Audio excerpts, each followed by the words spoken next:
இந்த உலகத்திலே நாம் அல்லாஹ்வால் படைக்கப்பட்டிருக்கின்றோம். நம்மை படைத்து பரிபாலிக்கக்கூடிய அல்லாஹ் தஆலாவை நாம் பார்க்க முடியாது. காரணம் என்னவென்று சொன்னால், அல்லாஹ் தஆலா தனது திருமறையிலே கூறுகிறான், லா துத்ரிகுல் அப்சார் வ ஹுவ யுத்ரிகுல் அப்சார். பார்வைகள் அவனை அடைய முடியாது, ஆனால் அவன் அனைத்தையும் பார்த்து கொண்டிருப்பான். நம்முடைய புறக்கண்களுக்கு புலப்படாத அந்த அல்லாஹ் தஆலாவை நாம் அறிந்து கொள்ள வேண்டும் என்று சொன்னால், விளங்கிக் கொள்ள வேண்டும் என்று சொன்னால், நாம் என்ன செய்ய வேண்டும்? அவனுடைய அத்தாட்சிகளை சிந்தித்து அதன் மூலமாக அந்த அல்லாஹ் தஆலாவை அறிந்து கொள்ள வேண்டும். தனது திருமறையிலே அல்லாஹ் தஆலா பல இடங்களிலே ஆயாத் என்று சொல்லப்படக்கூடிய அத்தாட்சிகளை குறிப்பிட்டு இவைகளெல்லாம் நீங்கள் சிந்தித்து பாருங்கள் என்பதாக கூறுகின்றான். அந்த அடிப்படையிலே சூரத்துல் பக்ராவிலே ஒரு இடத்திலே அல்லாஹ் தஆலா ஒரு 9 விஷயங்களை சொல்லிக்காட்டி, இவைகளை நீங்கள் சிந்தித்தீர்கள் என்றால் அறிவுடையவர்களுக்கு படிப்பினை இருக்கின்றது என்பதாக கூறுகிறான். அந்த விஷயங்களிலே ஒன்று என்னவென்று சொன்னால், மேகம். இந்த மேகத்தை பற்றி நீங்கள் சிந்தித்து பாருங்கள். அதை சிந்தித்து பார்ப்பீர்கள் என்றால் அவைகளை படைத்து பரிபாலிக்கக்கூடிய அல்லாஹ் தஆலாவுடைய ஆற்றல் உங்களுக்கு விளங்கும் என்பதாக தனது திருமறையிலே கூறுகிறான். மழை வருவதற்கு முன்னால் நாம் வானிலே பார்க்கக்கூடிய அந்த மேகம் நமக்கு எப்படி தெரிகின்றது என்றால், ஒரு பஞ்சு மிட்டாய் போன்று நமக்கு தெரிகின்றது. மிகவும் மிருதுவான முறையிலே தெரிகின்றது. அந்த மேகத்தை நாம் பூமியிலிருந்து பார்க்க முடியும். ஆனால் மேகத்திற்கு சென்றோம் என்று சொன்னால் அந்த மேகத்தை பார்க்க முடியாது. மேகத்திற்கு நாம் சென்று விட்டோம் என்று சொன்னால் அந்த மேகத்தினுடைய குளிர்ச்சியை நாம் உணர முடியும். ஆனால் மேகத்தை பார்க்க முடியாது. நாம் கீழிருந்து பார்த்தோம் என்றால் அந்த மேகத்தினுடைய குளிர்ச்சியை நாம் உணர முடியாது. ஆனால் அவைகளை பார்க்கலாம். இந்த மேகத்தை அல்லாஹ் தஆலா எதற்காக வேண்டி படைத்திருக்கின்றான்? இந்த பூமியிலே தான் நாடக்கூடிய மனிதர்களுக்கு மற்றும் விலங்கினங்களுக்கு நீரை கொடுக்க வேண்டும் என்று நினைக்கக்கூடிய அல்லாஹ் தஆலா காற்றை அனுப்பி அந்த காற்றின் மூலமாக தான் நாடக்கூடிய பூமியுடைய பகுதிக்கு அந்த மேகத்தை கொண்டு சென்று அங்கு அல்லாஹ் தஆலா மழையை பொழிகின்றான். அன்பிற்கினியவர்களே, இந்த மேகத்தின் மூலமாக எண்ணற்ற பல நலன்கள் இருக்கின்றது.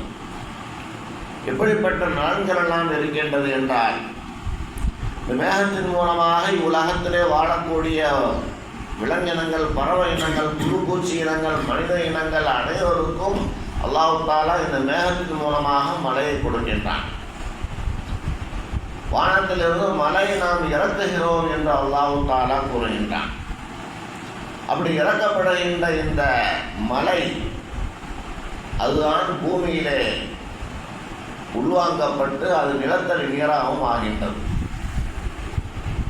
ஒன்று வானத்திலிருந்து பொழியக்கூடிய மழை, அதே மழைதான் இந்த பூமியிலே நிலத்தடி நீர் உருவாகுவதற்கும் காரணமாக இருக்கின்றது. ஆக 2 விதத்திலே மனிதர்களுக்கும் மற்ற உயிரினங்களுக்கும் நீரை இந்த மேகம் கொடுக்கின்றது.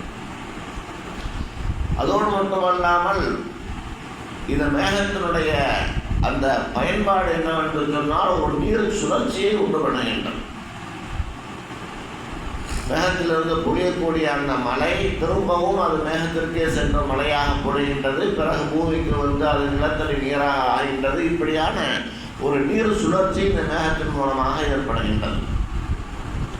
அடுத்தபடியாக இந்த மேகம் என்பது மனிதர்களுக்கு நிழல் கொடுக்கக்கூடியதாக இருக்கின்றது. தான் விரும்பக்கூடிய இடங்களுக்கு அந்த மேகத்தை அல்லாஹ் தஆலா கொண்டு சென்று அங்கே நிழலை கொடுக்கின்றான். அதுபோல வானத்திலிருந்து சூரியனால் வருகின்ற வெப்பத்தை தடுக்கக்கூடியதாகவும் இந்த மேகம் இருக்கின்றது. இந்த மேகத்தில் இருக்கக்கூடிய நீர் துளிகள் சூரியனிலிருந்து இருக்கக்கூடிய அதிகமான வெப்பத்தை அது உருவாக்கி கொண்டு தேவையான வெப்பத்தை இந்த பூமிக்கு கொடுக்கின்றது. அதோடு மட்டுமல்லாமல் மழை எந்த அளவிற்கு இந்த உலகத்தில் இந்த பூமியிலே பெய்யும் என்பதை வானிலை ஆராய்ச்சியாளர்கள் கண்டுபிடிப்பதற்கு இந்த மேகத்தை தான் பயன்படுத்துகின்றார்கள். இந்த மேகத்தை பார்த்து அதனுடைய விதத்தை உணர்ந்து அவர்கள் கண்டுபிடிக்கின்றார்கள், இவ்வளவு மழை இந்த இடத்திலே பெய்யும் என்று. இப்படியாக வானிலை ஆய்வு மையத்திற்கு இது ஒரு உறுதுணையாக இருக்கின்றது. இந்த மேகத்தை நாம் பார்க்கின்றோம், வானிலை எப்படி இருக்கின்றது? நீர் துளிகளாகத்தான் இருக்கின்றது. ஆனால் அந்த மேகத்திலிருந்து மழை பொழிந்தது என்று சொன்னால் அது ஆற்றில் மிகப்பெரிய வெள்ளப்பெருக்காக கம்மாயை உடைக்கக்கூடிய, இன்னும் நீர் ஏரிகளை நிரம்ப வைக்கக்கூடியதாகவே அவ்வளவுக்கு அதிகமான மழையை பொழிந்து அதன் மூலமாக காட்டாற்று வெள்ளம் கூட ஏற்பட்டு விடுகின்றது. அப்படிப்பட்ட ஒரு நிலை ஏற்படுகின்றது. இதன் மூலமாக, இந்த மேகத்தின் மூலமாக. இவைகளெல்லாம் நீங்கள் சிந்தித்து பார்த்தீர்கள் என்று சொன்னால், அல்லாஹ் தஆலா இந்த மேகத்தை எதற்காக வேண்டி படைத்திருக்கின்றான், எந்த நோக்கத்திற்காக வேண்டி படைத்திருக்கின்றான் என்பதை சிந்தித்து பார்த்தால் அல்லாஹ்வுடைய ஆற்றலை, அல்லாஹ்வுடைய குதிரத்தை, அல்லாஹ்வுடைய சக்தியை நீங்கள் விளங்கிக் கொள்ள முடியும் என்பதாக அல்லாஹ் தஆலா தனது திருமறையை கூறுகிறான்.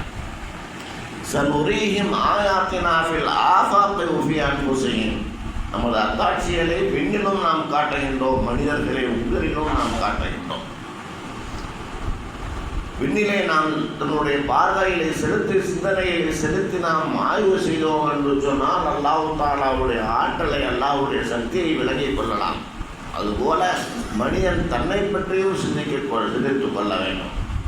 மன் அரஃப நஃப்ஸஹு ஃபகத் அரஃப ரப்பா. யார் தன்னை அறிந்து கொள்கின்றாரோ தன்னுடைய ரப்பை அறிந்து கொள்வார். நாம் இவ்வாறு படைக்கப்பட்டிருக்கின்றோம் என்பதையும் நாம் சிந்தித்து பார்த்தோம் என்று சொன்னால் அல்லாஹ்வுடைய ஆற்றல், அல்லாஹ்வுடைய சக்தி, அல்லாஹ்வுடைய குதிரத் நமக்கு விளங்கும். இப்படி அல்லாஹ்வுடைய சக்தியை விளங்கிக் கொள்வதற்கு அல்லாஹ்வுடைய ஆயாத்துகளை பற்றி அதிகமாக சிந்தித்து பார்க்க வேண்டும் என்று தனது திருமறையிலே பல இடங்களில் சொல்லி காட்டுகின்றான். எந்தெந்த இடங்களெல்லாம் அல்லாஹ்வுடைய இதை பற்றி எல்லாம் அல்லாஹ்வுடைய ஆயாத் என்பதாக கூறுகின்றானோ அவைகளை நாம் சிந்தித்து பார்க்க வேண்டும். சிந்தித்து பார்த்தோம் என்று சொன்னால் அல்லாஹ்வுடைய குதிரத், அல்லாஹ்வுடைய சக்தி விளங்கும். எல்லாம் அல்லாஹ் தஆலா நாம் அனைவரையும் அவருடைய அத்தாட்சிகளை சிந்தித்து பார்த்து அவனை வணங்கி, அவனை புரிந்து, அவனை அணிந்து, அவனை வணங்கக்கூடிய ஒரு ஆற்றலை, ஒரு சக்தியை அல்லாஹ் நமக்கு தந்தல் புரிவானாக என்கின்ற பிரார்த்தனையோடு நிறைவு செய்கின்றேன். வாஹிரு தஅவானா அல்ஹம்துலில்லாஹி ரப்பில் ஆலமீன். அஸ்ஸலாமு அலைக்கும் வரஹ்மத்துல்லாஹி தஆலா வபரகாத்துஹு.